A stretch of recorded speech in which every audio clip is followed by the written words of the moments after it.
Bagaimana nak kawan nafsu duk tengok sama maksiat? Antara maksiat yang kita suka tengok kenapa orang lelaki? Dasar malu ngaji. Kamu suka sekali kalau buat maksiat dengan mata tengok dia. Tengok kambing ke tengok orang puang? Ha? Tengok orang Cina kau orang jatuh. Jangan awak kaca.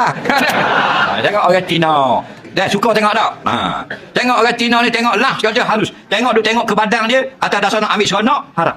Dosa besar dah lah, dosa besar, dosa kecil tapi tetap haram. Okey, mu suka kali tengok bahagian mana?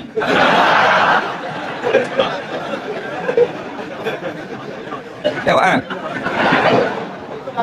dah hak paling lebih suka. Tak malu.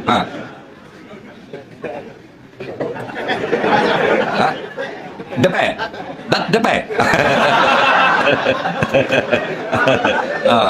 Betul tak? Dah nak salah ke dia dah. Zuyina linnas hubbu syahawati minan nisa. Allah jadikan kaum lelaki dia berahi tengok orang puan. Suka dia digalau. Betul tak? Betul tak? Jadi mula lelaki sejati. Bukan gay. Cuma Allah tahu kita suka ke perempuan sampai pada waktunya. Tak sampai waktu, tak ke? Sampai waktu, maka dia tasyri'kan nikah. Faham lagi?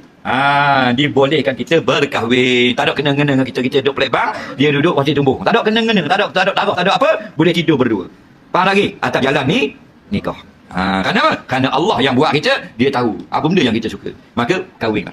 Lepas tu Nabi kata, ya ma'asyara syabab. Ni apa ni? Duk tengok sama ni. Perempuan ni. Nak, depan belakang, duk tengok. Faham lagi? Dah dalam televisi suku dah tengok. Gambar suku dah bulan telefon. Tengok depan, tengok pula nak ayam mau. Faham?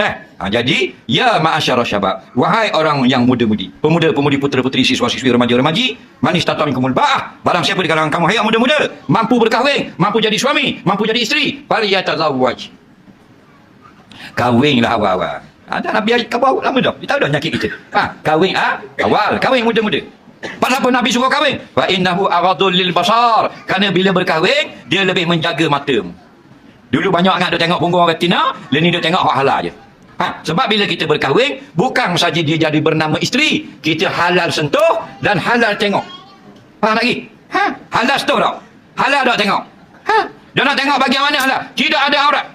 Itu kelebihan berkahwin. Wa innahu aghadul basar. Kerana bila berkahwin, dia lebih menutup matamu dari tengok hak haram. Mu tengok barang sama kau, tapi barang halal.